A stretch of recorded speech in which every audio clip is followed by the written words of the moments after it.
Set to Love, Chapter 8, a Miraculous Ladybug Fanfiction series written, voiced, and thumbnail drawn by me, E.B. Artix. If you haven't heard the first 7 chapters to this series yet, make sure to go check out the description box below or go to my channel page and watch those before you watch this one. Please enjoy Set to Love, Chapter 8. Shanghai was expansive and easy to get lost in. Ladybug, usually competent with directions, had to carefully note the number of streets she passed to ensure she would find her way back to her hotel. If the worst happened, she could always pull up a map on her yo-yo, but there was a thrill in navigating without it. Okay, so lotus root syrup and Tanghulu for tiki. Shouldn't be too hard to find, she muttered to herself. Even without knowing where to go, she could cover ground quickly. She aimed to be discreet while zipping around. People would notice her when she touched down to buy street food, but she hoped to enjoy the night in relative peace. That was until she heard a crunching noise behind her on the rooftop. What was this building called again? Jinmao Tower? She was pretty sure it was. She ignored the noise, thinking it was just a mouse rummaging through trash, and continued to scan the streets below. But then she heard footsteps. Footsteps too big for a mouse. Footsteps wearing boots? Quickly, she dropped down a level on the staircase-like tower, hoping to avoid any confrontations or accusations of trespassing. To her dismay, the footsteps followed, dropping to her level. Wait, that's quite the drop for a non-superhero. What was... Ladybug? A voice called out from behind her. Crap! She'd been recognized! She hadn't even found the Tanghulu yet! She took a deep breath, clasping her yo-yo as she prepared to zip away. Turning her head, she looked back to identify her pursuer. She expected a window cleaner or a skilled parkour fanatic. But what she didn't expect was Cat Noir, standing there, taller and more muscular than ever, holding a half-eaten stick of grape Tanghulu. His eyes widened and his mouth hung open at the sight of her. She mirrored his expression, frozen in shock, because there stood her partner, whom she hadn't seen in 2 years since her internship in New York. The partner she fell more hopelessly in love with the longer she went without seeing him. So hopeless and stupidly in love. The kind of love that, as always, betrayed her better judgment. Oh, how she wanted to cry and wrap him up in her arms, praying this wasn't a dream. Ladybug, he called again, still in disbelief. Cat Noir? She echoed, feeling foolish for only managing that. What are you doing here? She hadn't meant for it to sound accusatory, but it did. Holiday? He replied. Oh yeah? Me too, she lied through her teeth. Not searching for lost French girls again? She tried to sound casual. They'd been in Shanghai before, and last time he searched for a missing French girl, Marinette, not knowing she was his partner after Uncle Wang frantically flagged down the black cat superhero at a pancake stall. No, not this time, he replied, not matching her attempt at a casual tone. What happened, Ladybug? It was clear she couldn't avoid this conversation, and it was only now she realized he wasn't calling her milady. Dubbing her Ladybug in full sounded foreign and unusual on his lips. I was away, she started. In America, that is, to train with the American superheroes for a bit. Oh, Ladybug drew in a breath. And you? I haven't seen you in Paris since... I moved to London. He cut her off. That's random. London? Why? Paris was suffocating and didn't need me anymore, like how you didn't. His words were ice. She didn't know how to respond to that. Luckily, she didn't need to when he asked, How long are you here? Until tomorrow, I think, she replied, feeling confident that there was no place for her on the crew anymore. You? For the better part of this year. He looked away. Ladybug raised an eyebrow. Oh, that's a long holiday. call it an extended vacation. Right, she replied. Cat Noir cut to the chase.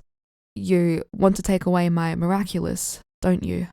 His words were sharp and cold. She looked away. That's how I thought it would go once I saw you again, she said honestly, because a responsible guardian probably would. Of course. His words were biting. Ladybug hated this. But not anymore. Keep it. I don't want to give it away to anyone else. Even though I won't be in Paris? It's no different from me going to America. I would be a hypocrite if I did otherwise. You've changed, he said, his tone more gentle but his expression still cold. When will this ice melt away? You think? She replied. Right back at you, she said, glancing at him again. Totally not checking him out. Yeah. The conversation went flat. Ladybug shifted her weight. So, where did you get the Tanghulu? At Fujing Park. Really? She'd never heard of that place, and Ladybug wanted to keep talking to him, but not alone. Being in public would be better. He might put on a smile and pretend everything was okay for appearance sake. And that's exactly what she needed right now. Take me there. Huh? He shot her a look. Ladybug passed it on a nervous smile. I promised Tiki I'd buy Tanghulu or lotus root with syrup. Show me where to go. Come on, Cat. She pulled out her yo-yo. Which way? The street next to the tower over there. The pink one. He pointed. Ladybug nodded. Okay, race you there? Cat scrambled for his baton. Okay. Ladybug followed Cat Noir to the park, purposefully losing the race to make sure he wouldn't run away. She took in the familiar surroundings, fountains covered with pavilions and flower beds. Where had she seen this before? Cat Noir noticed her expression. It was built by the French in 1909, he explained. Ah, that makes sense, she replied, looking around. The magnitude of French colonialism, all the way to the east, I guess. And it's also famous for Tanghulu, apparently, he said, guiding her to a shop displaying what looks like hundreds of candied fruits on sticks. Grapes, strawberries, tangerines, kiwi, and who knows what other obscure fruits. Tiki wants a grape one, she said, examining the selection. Well, there's plenty to choose from, red or green. He pointed at the display. Red, I suppose? Red is sweeter, I think. I suppose. Cat Noir turned to the shop speaker and spoke in Mandarin. Ladybug blinked, surprised. He speaks Mandarin too? Why does everyone seem to speak it apart from her? She snapped out of her thoughts when Cat Noir handed her 2 sticks of Tanghulu, 1 grape and 1 strawberry. It's your favourite fruit, right? He said, leading her away from the crowded walkway into a quieter alley. Ladybug's heart sped up. Yeah, it is. You remembered? It's not hard to forget. You always brought slices of strawberry tart to team celebrations, insisted on getting strawberry ice cream at Andre's, and chose strawberry-infused drinks whenever I offered to grab refreshments after patrol. He explained it as if it were common sense. He knew a lot about her, didn't he? Well, apart from her identity, obviously. Ladybug felt her cheeks burn. Yeah, how much do I owe you? I have some spare cash in my yo-yo. She reached to open it, only for Cat Noir's hand to intercept. Don't worry about it, it's fine. Okay. Ladybug didn't have the mental capacity to oppose, and took the stick of strawberry Tanghulu out of its cardboard tray. She bit into the treat. It's sweet, she said while chewing. Yeah, he said, observing her. So you're here until tomorrow? Yeah, I think, she confirmed. What's the plan then? The plan? She repeated. The butterfly and peacock miraculous are still missing, right? Yeah, that's right, she verified. She totally didn't have nightmares about that detail daily. So what are you going to do about it? I don't know. I've tried to plan, but I never get anywhere.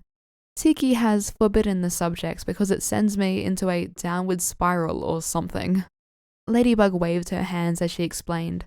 How pathetic. She had 2 years to think about this, but had no progress to show for it. Cat Noir looked down at her, taking in every detail. Your hair is longer, and no pigtails? I guess I grew out of it. She suddenly felt very self-conscious. Did America treat you well? He asked, finally steering the conversation away from the miraculous and her failures. It was an experience, good for character building, she said. What about England? It was good, kept me busy. That's good. What was this space between them? She was leaving tomorrow and she probably wouldn't see him for ages. Pull yourself together, Ladybug. She needed to say everything she wanted so she wouldn't regret it later. I missed you. He looked up, dumbfounded by her sudden confession. And I'm sorry I left you so suddenly and keeping things from you. I took you for granted. I see that now. I don't want to make excuses for my actions. I was wrong and I recognize that. I just wanted to let you know, you don't have to forgive me. She spoke, hoping it wouldn't come off as desperate. You've changed, he said again. I know. Cat Noir met her gaze. Give me the recipe for the Astro power-up. Then I can come back to Paris for patrols and we'll make a plan. Huh? He was definitely one step ahead of her in this conversation. I am going to need to source the power-up myself if I have to use it every other day. Cat Noir noticed her wary expression. It's because Master Fu said it's for Guardians only to know, isn't it? Yeah, she admitted. Cat Noir looked away, defeated. The same way he did when she'd rejected his feelings over and over again as a teenager. But this time, she wasn't a teenager. So you won't give it to me, Cat Noir assumed. I didn't say that, she started, and his eyebrow raised. I stopped following his rules a long time ago. I'm the Guardian. I make the rules. She pulled out her yo-yo and started typing. I'm sending it to your baton now, she said, and his baton beeped. Cat Noir looked at it, in disbelief, obviously trying to mask his shock. Cool. Ladybug straightened her back. Use it to meet at patrols, okay? Don't do anything stupid. Cat Noir chuckled, smiling for the first time that evening. You certainly know how to put me in my place, Miss Guardian. She smiled in response, relieved to feel the weight of the conversation begin to lift. I've been doing too much of that recently. Putting people in their place? He questioned, eating the last grape of his Tanghulu. Yeah, and my temper hasn't changed, just to let you know, she said as she bit into another strawberry. Cat Noir drew in a breath. Well, the opposite has been happening to me. Oh? You're on the receiving end? She attempted to tease. Yeah, and I don't know how to feel about it, he answered honestly. Ladybug patted his back. You're a good cat, it can't be that bad. Just be charitable to people. Attacks are only personal if you make them personal. That's not a bad way of thinking about it, he admitted, as if guilty. I guess I haven't been thinking enough about others recently. I always thought that between you and me, you were the thoughtful one. Always checking on Akuma victims after fights, doing more charity work and day-to-day assisting of civilians than I ever did, Ladybug said, smiling at him. I admire you for that. You're the better person here. Cat Noir looked away, blinking rapidly. Was he tearing up? No, that can't be it. Ladybug placed her nibbled-on Tanghulu back in the tray, then on the floor near her feet and reached for him. Cat! He turned back to her, pulling her to his chest and burying his head in her shoulder. I've missed you too, m'lady. She was going to melt. Ladybug patted his back as she felt tears of relief fall down her masked cheeks. They stayed there, in each other's arms, in the alleyway until their tears subsided. not caring about what passerbys thought of them or how much time went past until Kat's boots narrowly hit the Tanghulu tray on the floor, reminding them of the treats. "You should get going," Kat said, his voice muffled in her shoulder. "Tiki needs to eat her Tanghulu." "Whoops," Ladybug said, picking up the tray from the floor. "She's going to have a go at me for making her wait so long." "Yeah, Plag is like that too," Kat laughed. "Though I don't know how he'd feel about having candied cheese." That was the first proper quip he'd made. Was this progress? Were they going to be okay? Could they be partners again like before? Ladybug laughed. "You goof." Hey, the Ladybug of 2 years ago would have never laughed at that joke. He grinned, obviously approving. "What, you don't like my character development?" she teased, poking his chest. His grin widened. "I think this new dynamic is perfect." Ladybug laughed again, hit by major deja vu for the second time in one day. He was right. This partnership between them, though familiar, was different. It was wiser and more knowing. You don't know what you have until you lose it. It was cliché, but rang true nonetheless. "I'll leave first," she said, getting up ready to zip away. "But I'm never going to take off again to another country without notice. I'm not pushing you away anymore." "Thanks, Ladybug. I needed to hear that," Kat said. "Keep in touch?" "I'll message you when I'm able to meet up for patrol next. Make sure to check your baton, okay, kitty?" she said, finally having the confidence to use his nickname. "Of course." And she left, swinging among the Shanghai buildings back to her hotel. De-transforming, she gave Tiki her grape Tanghulu and got changed into her pajamas before turning on a history podcast as she brewed hibiscus to drink while she enjoyed what remained of her strawberry Tanghulu. For the first time in years, Marinette felt at peace. Well, not completely. She was about to become jobless once again, but that was tomorrow's problem. If the world was a balance of good luck and bad, she'd take being jobless if it meant she got to mend her partnership with Cat Noir. She loved him, after all. Not that he would ever find out about that. Definitely not yet, at least. Marinette was ready to put them first, and that's all that mattered. A failed gig was just that, a failed gig. But what she wouldn't fail to do was to love Cat Noir, puns and bad jokes included. Thank you so much for listening. That was Chapter 8 of Set to Love.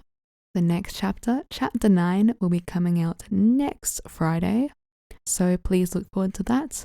If you haven't subscribed, please subscribe so you don't miss out on that. This is the part of the story where stuff actually begins to happen, and it's really fun, and there's the love square, and it's great. So you don't want to miss out on the next few chapters because they're really, really good. Thank you so much, and I'll see you again next time. Bye!